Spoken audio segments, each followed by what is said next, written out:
श्री दुर्गा सप्तशती पाठ 11वां अध्याय। अगर आपके व्यापार में हानि हो रही है, पैसों का जाना रुक नहीं रहा है, किसी भी प्रकार से धन की हानि आपको हो रही हो, तो इस अध्याय का पाठ करना चाहिए। इसके प्रभाव से आपके अनावश्यक खर्चे बंद हो जाते हैं और घर में सुख शांति का वास रहता है। ओम नमः चंडिकाय। देवताओं द्वारा देवी की स्तुति तथा देवी द्वारा देवताओं को वरदान। ध्यानम। मैं भुवनेश्वरी देवी का ध्यान करता हूँ। उनके श्रृंगों की आभा प्रभात काल के सूर्य के समान है और मस्तक पर चंद्रमा का मुकुट है। वे उभरे हुए स्तनों और 3 नेत्रों से युक्त हैं। उनके मुख पर मुस्कान की छटा छाई रहती है और हाथों में वरद, अंकुश, पाश एवं अभय मुद्रा शोभा पाते हैं। ऋषि कहते हैं, देवी के द्वारा वहां महादैत्य शुंभ के मारे जाने पर इंद्र आदि देवता अग्नि को आगे करके उन कात्यायनी देवी की स्तुति करने लगे। उस समय अभीष्ट की प्राप्ति होने से उनके मुख कमल दमक उठे थे और उनके प्रकाश से दिशाएं भी जगमगा उठी थी। देवता बोले, शरणागत की पीड़ा दूर करने वाली देवी, हम पर प्रसन्न हो। संपूर्ण जगत की माता, प्रसन्न हो। विश्वेश्वरी, विश्व की रक्षा करो। देवी, तुम ही चराचर जगत की अधीश्वरी हो। तुम इस जगत का एकमात्र आधार हो, क्योंकि पृथ्वी रूप में तुम्हारी ही स्थिति है। देवी, तुम्हारा पराक्रम अलंघनीय है। तुम ही जल रूप में स्थित होकर संपूर्ण जगत को तृप्त करती हो। 4. तुम अनंत बल संपन्न वैष्णवी शक्ति हो। इस विश्व की कारणभूता परामाया हो। देवी, तुमने इस समस्त जगत को मोहित कर रखा है। तुम ही प्रसन्न होने पर इस पृथ्वी पर मोक्ष की प्राप्ति कराती हो। 5. देवी, संपूर्ण विद्याएं तुम्हारे ही भिन्न भिन्न स्वरूप हैं। जगत में जितनी स्त्रियां हैं, वे सब तुम्हारी ही मूर्तियां हैं। जगदम्ब, एकमात्र तुमने ही इस विश्व को व्याप्त कर रखा है। तुम्हारी स्तुति क्या हो सकती है। तुम तो स्तवन करने योग्य पदार्थों से परे एवं परावाणी हो। जब तुम सर्वस्वरूपा देवी स्वर तथा मोक्ष प्रदान करने वाली हो, तब इसी रूप में तुम्हारी स्तुति हो गई। तुम्हारी स्तुति के लिए इससे अच्छी उक्तियां और क्या हो सकती हैं। बुद्धि रूप से सब लोगों के हृदय में विराजमान रहने वाली तथा स्वर्ग एवं मोक्ष प्रदान करने वाली नारायणी देवी, तुम्हें नमस्कार है। कला, काष्ठा आदि के रूप से क्रमशः परिणाम अवस्था परिवर्तन की ओर ले जाने वाली तथा विश्व का उपसंहार करने में समर्थ नारायणी, तुम्हें नमस्कार है। नारायणी, तुम सब प्रकार का मंगल प्रदान करने वाली मंगलमयी हो। कल्याणदायिनी शिवा हो। सब पुरुषार्थों को सिद्ध करने वाली शरणागत वत्सला, 3 नेत्रों वाली एवं गौरी हो। तुम्हें नमस्कार है। तुम सृष्टि, पालन और संहार की शक्ति भूता सनातनी देवी, गुणों का आधार तथा सर्वगुणमयी हो। नारायणी, तुम्हें नमस्कार है। शरण में आए हुए दीनों एवं पीड़ितों की रक्षा में संलग्न रहने वाली तथा सबकी पीड़ा दूर करने वाली नारायणी देवी, तुम्हें नमस्कार है। नारायणी, तुम ब्रह्मानी का रूप धारण करके हंसों से जुटे हुए विमान पर व्यक्ति तथा कुछ मिश्रित जल छिड़कती रहती हो। तुम्हें नमस्कार है। माहेश्वरी रूप से त्रिशूल, चंद्रमा एवं सर्प को धारण करने वाली तथा महान वृषभ की पीठ पर बैठने वाली नारायणी देवी, तुम्हें नमस्कार है। मोरों और मुर्गों से घिरी रहने वाली तथा महाशक्ति धारण करने वाली कौमारी रूपधारिणी निष्पाप नारायणी, तुम्हें नमस्कार है। शंख, चक्र, गदा और शांखधनुष रूप उत्तम आयुधों को धारण करने वाली वैष्णवी शक्ति रूपा नारायणी, तुम प्रसन्न हो। तुम्हें नमस्कार है। हाथ में भयानक महाचक्र लिए और दाढ़ों पर धरती को उठाए वाराही रूपधारिणी कल्याणमयी नारायणी, तुम्हें नमस्कार है।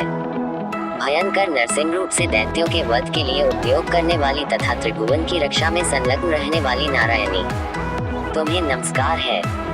मस्तक पर किरीट और हाथ में महावज्र धारण करने वाली, सहस्त्र नेत्रों के कारण उपदीप दिखाई देने वाली और वृत्रासुर के प्राणों का अपहरण करने वाली इंद्रशक्ति रूपा नारायणी देवी, तुम्हें नमस्कार है। शिवदूती रूप से दैत्यों की महती सेना का संहार करने वाली, भयंकर रूप धारण तथा विकट गर्जना करने वाली नारायणी, तुम्हें नमस्कार है। दाढ़ों के कारण विकराल मुख वाली मुंडमाला से विभूषित मुंडमर्दिनी चामुंडा रूपा नारायणी, तुम्हें नमस्कार है। लक्ष्मी, लज्जा, महाविद्या, श्रद्धा, पुष्टि, स्वधा, ध्रुवा, महारात्रि तथा महाविद्या रूपा नारायणी, तुम्हें नमस्कार है।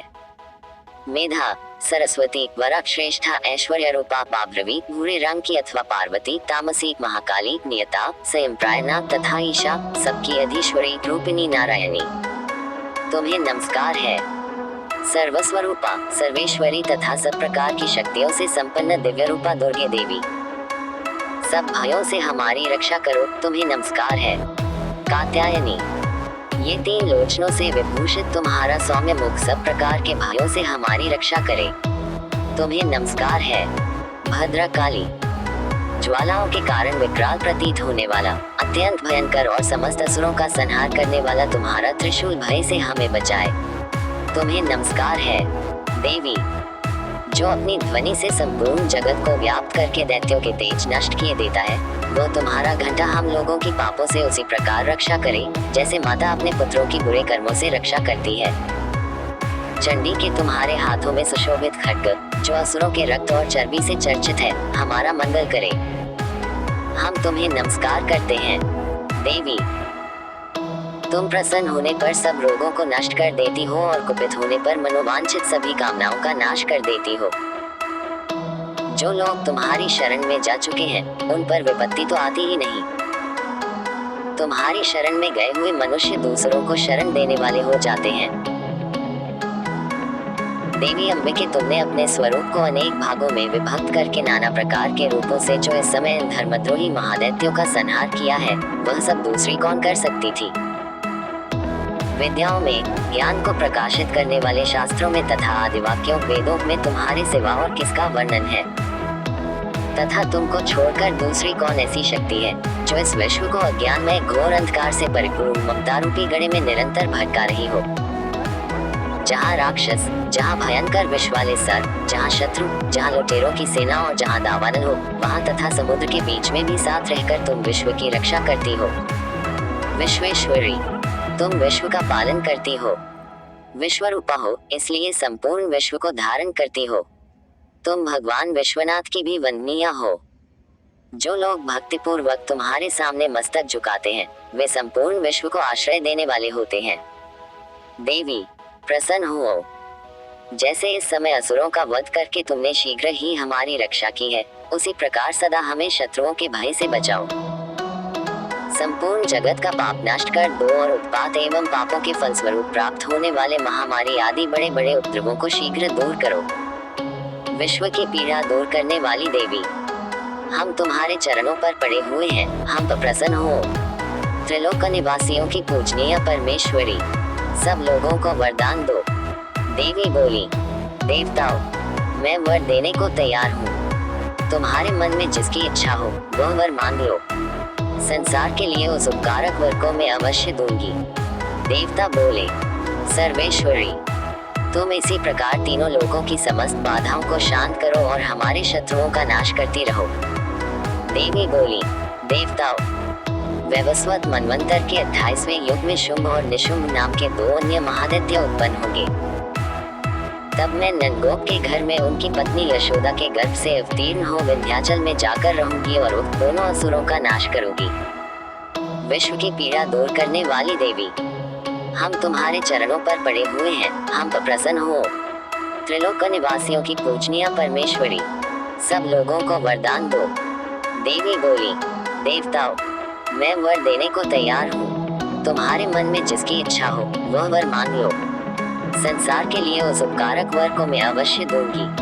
देवता बोले, सर्वेश्वरी, तुम इसी प्रकार तीनों लोकों की समस्त बाधाओं को शांत करो और हमारे शत्रुओं का नाश करती रहो। देवी बोली, देवताओं, वैवस्वत मनवंतर के 28वें युग में शुंभ और निशुंभ नाम के 2 अन्य महादैत्य उत्पन्न होंगे। तब मैं नंदगोप के घर में उनकी पत्नी यशोदा के गर्भ से अवतीर्ण हो विंध्याचल में जाकर रहूंगी और उन दोनों असुरों का नाश करूंगी। फिर अत्यंत भयंकर रूप से पृथ्वी पर अवतार ले मैं विप्रचित नाम वाले दानवों का वध करूंगी। उन भयंकर महादैत्यों को भक्षण करते समय मेरे दांत अनार के फूल की भांति लाल हो जाएंगे। तब स्वर्ग में देवता और मर्त्यलोक में मनुष्य सदा मेरी स्तुति करते हुए मुझे रक्तदंतिका कहेंगे। फिर जब पृथ्वी पर 100 वर्षों के लिए वर्षा रुक जाएगी और पानी का अभाव हो जाएगा, उस समय मुनियों के स्तवन करने पर मैं पृथ्वी पर योनिजा रूप में प्रकट होऊंगी और 100 नेत्रों से मुनियों को देखूंगी। अतः मनुष्य शताक्षी इस नाम से मेरा कीर्तन करेंगे। देवताओं, उस समय मैं अपने शरीर से उत्पन्न हुए शाकों द्वारा समस्त संसार का भरण पोषण करूंगी। जब तक वर्षा नहीं होगी तब तक वे शाक ही सबके प्राणों की रक्षा करेंगे। इससे मेरा नाम दुर्गा देवी के रूप से प्रसिद्ध होगा। फिर मैं जब भीम रूप धारण करके मुनियों की रक्षा के लिए हिमालय पर रहने वाले राक्षसों का भक्षण करूंगी, उस समय सब मुनि भक्ति से नतमस्तक होकर मेरी स्तुति करेंगे। तब मेरा नाम भीमा देवी के रूप में विख्यात होगा। जब अरुण नामक दैत्य तीनों लोकों में भारी उपद्रव मचाएगा, तब मैं तीनों लोकों का हित करने के लिए 6 पैरों वाले असंख्य भ्रमरों का रूप धारण करके उस महादैत्य का वध करूंगी। ऐसा करने के कारण पृथ्वी पर शाकंभरी के नाम से मेरी ख्याति होगी। उसी अवतार में मैं दुर्गम नामक महादैत्य का वध भी करूंगी। उस समय सब लोग भरामरी के नाम से चारों ओर मेरी स्तुति करेंगे। इस प्रकार जब जब संसार में दानवी बाधा उपस्थित होगी, तब तब अवतार लेकर मैं शत्रुओं का संहार करूंगी। इस प्रकार श्री मार्कंडेय पुराण में सावर्णिक मनवंतर की कथा के अंतर्गत देवी महात्म्यों में देवी स्तुति नामक 11वां अध्याय पूरा हुआ। जय माँ दुर्गा, जय शंकर।